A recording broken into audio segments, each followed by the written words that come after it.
Assalamualaikum warahmatullahi wabarakatuh. Hai, berjumpa lagi dengan Bu Indah. Hari ini anak-anak bagaimana kabarnya? Ya, alhamdulillah luar biasa, Allahu Akbar. Semoga anak-anak selalu diberikan kesehatan, keselamatan, serta jangan lupa untuk patuhi protokol kesehatan dengan cara mencuci tangan sebelum dan sesudah beraktivitas, gunakan masker saat keluar rumah, serta hindari kerumunan. Oke, anak-anak juga jangan lupa absen online-nya ya. Terima kasih. Nah, sebelum pembelajaran kita mulai, anak-anak wajib memulainya dengan berdoa. Marilah kita awali pembelajaran hari ini dengan berdoa bersama-sama. Bismillahirrahmanirrahim. Raditu billahi robba wa bil islami dina wa bi muhammadin nabiyya wa rasulah. Rabbi zidni ilma warzuqni fahma. Amin. Semoga dengan membaca doa anak-anak diberikan kemudahan dalam menyerap materi pembelajaran kita hari ini. Amin. Hari ini anak-anak sudah memasuki tema yang ketiga, subtema 3, tugasku sebagai umat beragama, pembelajaran yang pertama. Anak-anak tolong buka dulu ya buku paketnya dan disimak baik-baik video serta buku paketnya.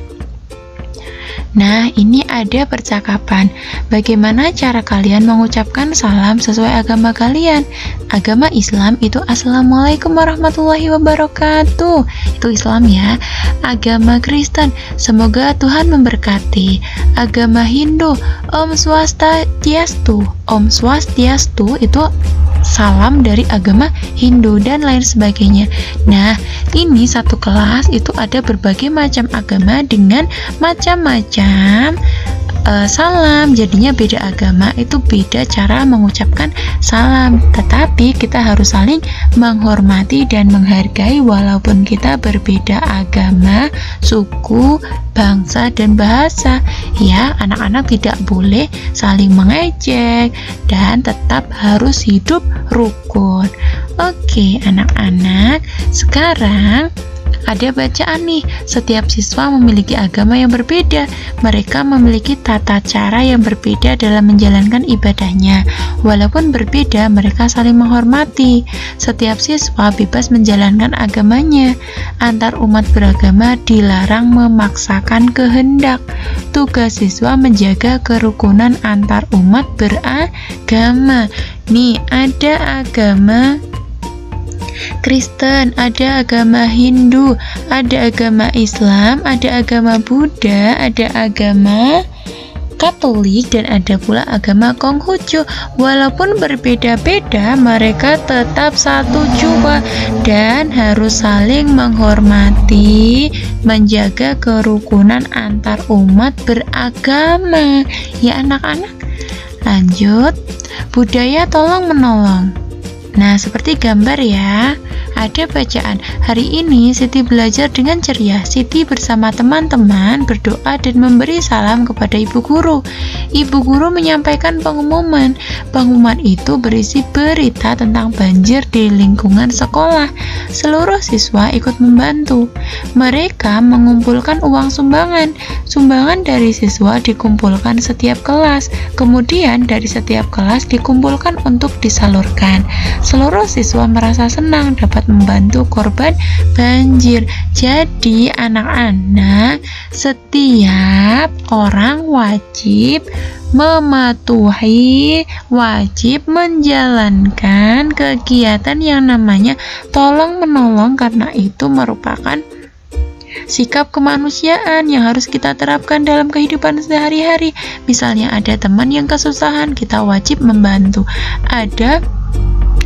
Ada wilayah yang terkena dampak banjir, kita tidak boleh menertawakan atau mengejek, harus membantu dengan memberikan sumbangan semampunya. Misalnya sumbangan makan, sumbangan pakaian, uang, terus apalagi sembako dan lain-lain. Anak-anak wajib membantu, tidak boleh mengejek. Ya anak-anak, belajar budaya tolong menolong sejak dini, biar anak-anak terbiasa untuk saling tolong menolong antar sesama umat. Gitu anak-anak. Lanjut lagi. Nah, ini Siti dan teman-teman itu kan mengumpulkan uang dari setiap kelas dan disalurkan kepada Pak Guru. Kenapa mereka mengumpulkan uang? Karena mereka ingin membantu daerah yang terkena dampak banjir. Nah, apabila ada warga yang terkena dampak banjir, itu kan rumahnya ya tertutup oleh air, bahan pakainya pastinya basah dan rusak. Terus mereka susah untuk mencari makanan yang bersih, mencari air bersih, mencari uang juga mereka terganggu. Jadinya kita sebagai umat beragama, sebagai masyarakat, sebagai sesama manusia harus saling membantu dan saling tolong menolong, walaupun tidak seberapa, tetapi yang penting kita ada usaha untuk saling tolong menolong gitu ya anak-anak ya. Tidak harus korban banjir, tetapi misalnya ada teman yang membutuhkan, anak-anak wajib menolong, tidak boleh anak-anak diam saja. Nggih, anak-anak wajib belajar budaya tolong menolong sejak dini. Ada bacaan, suatu hari desa Sukamaju terjadi hujan yang sangat deras. Karena hujan tidak berhenti, maka terjadilah banjir. Siti dan teman-temannya menggalang bantuan dana untuk para korban. Mereka ingin menolong para korban bencana banjir.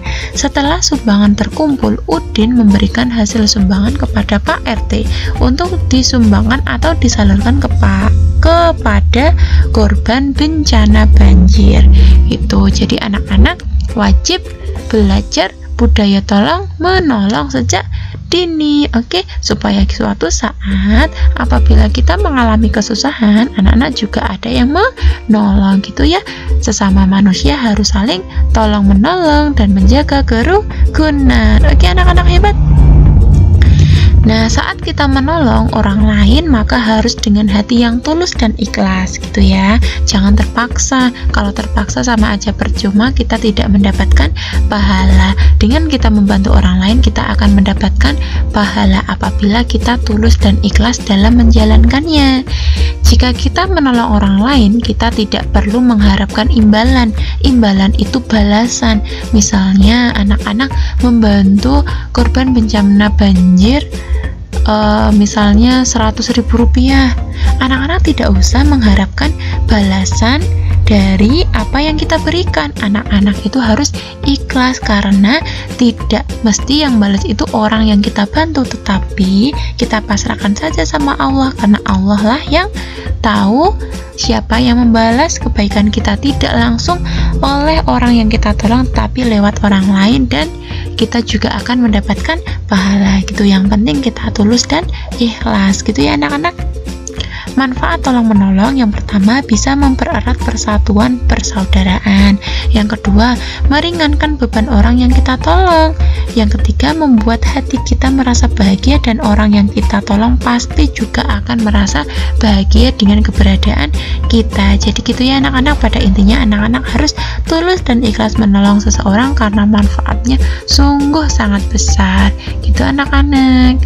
Lanjut, hasil sumbangan dari siswa terdapat berbagai pecahan uang. Siti dan teman-teman mengelompokkan mata uang. Setiap kelompok bernilai sama. Ini uang berapa ini anak-anak? 200-nya ada 2 keping, berarti 400. 400 tambah 100 berapa? 500. Ini 3 keping 100-an, berarti 300 tambah 200, 500 rupiah juga lagi. Ini ada 5 keping 100-an, berarti 500 juga. Dan ini adalah 1 keping 500-an, ini juga bernilai 500. Berarti dari 4 pengelompokan pecahan uang ini sama-sama memiliki nilai uang 500 rupiah, walaupun mereka itu berbeda-beda kelompok uangnya. Ada yang 2 keping 200-annya, ada 2, ada yang 3 keping 100-an. Jadi ini 4 4 pengelompokan ini berbeda-beda ya, tapi nilainya tetap sama, nilainya yaitu Rp500. Setiap kelompok di atas bernilai sama, yaitu Rp500 gitu.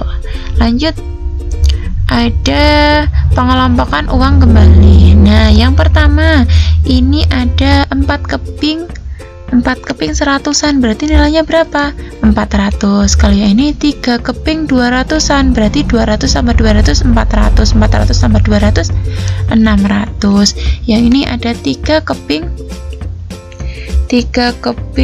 100-an, berarti bernilai 300. Yang ini ada 1 keping 500-an, berarti 500, dan 1 keping 200-an, berarti 500 tambah 200 700. Sekarang yang sebelah kanan ada 3 keping 200-an, berarti 600 ya, 600 tambah 1 keping 100-an, berarti 700. Yang ini ada 2 keping 200-an, berarti 200 tambah 200 berapa? 400. Yang ini 1 keping 500-an, 500 tambah 1 keping 100-an, berarti 600. Dan yang terakhir 1 keping 200-an dan 1 keping 100-an, berarti 300. Sekarang tinggal dipasangkan. Yang pertama 400 nih, sama dengan yang mana 400 ya. Nah, ini kenapa sama? Karena mereka walaupun keping uangnya berbeda jumlahnya, tetapi nilainya sama, mereka sama-sama memiliki pecahan nilai 400. Yang kedua 600. Nah, sama nih dengan 600. Kalau ini 3 keping 200-an itu 600, sedangkan ini 1 keping 500-an dan 1 keping 100-an, sama-sama nilainya 600. Yang ketiga 3 keping 100-an, berarti 300 sama dengan yang 300. Nah, walaupun ini 3 keping 100-an dan ini 1 keping 200-an dan 1 keping 100-an, namun mereka memiliki nilai yang sama-sama Rp300. Dan yang terakhir adalah 1 keping 500-an dan 1 keping 200-an bernilai 700, itu dipasangkan dengan 3 keping 200-an dan 1 keping 100-an yang juga bernilai 700. Gitu ya anak-anak, semoga anak-anak paham. Amin. Nah, budaya tolong menolong sangat penting. Siti bersama beberapa teman dan ibu guru memberikan bantuan kepada korban banjir.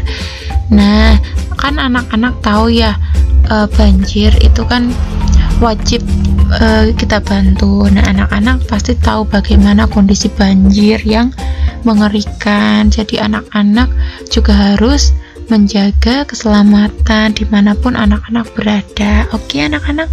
Nah, anak-anak, sekarang kita membahas gambar imajinatif.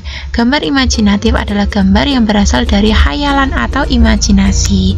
Alat yang dibutuhkan dalam membuat gambar imajinatif adalah buku gambar, pensil, penggaris, penghapus, pensil warna, atau cat air, atau krayon.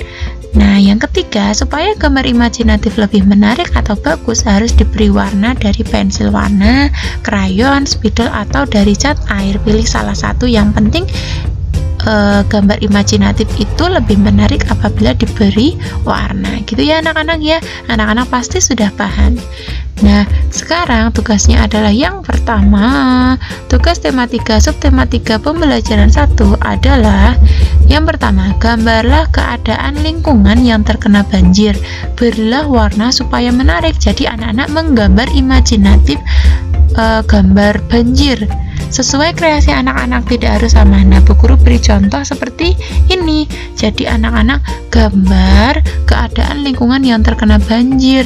Tidak harus sama seperti yang Bu Guru contohkan, namun yang penting sesuai dengan ketentuan, menggambar keadaan lingkungan banjir dan diberi warna supaya lebih menarik. Ini salah satu contoh gambar imajinatif.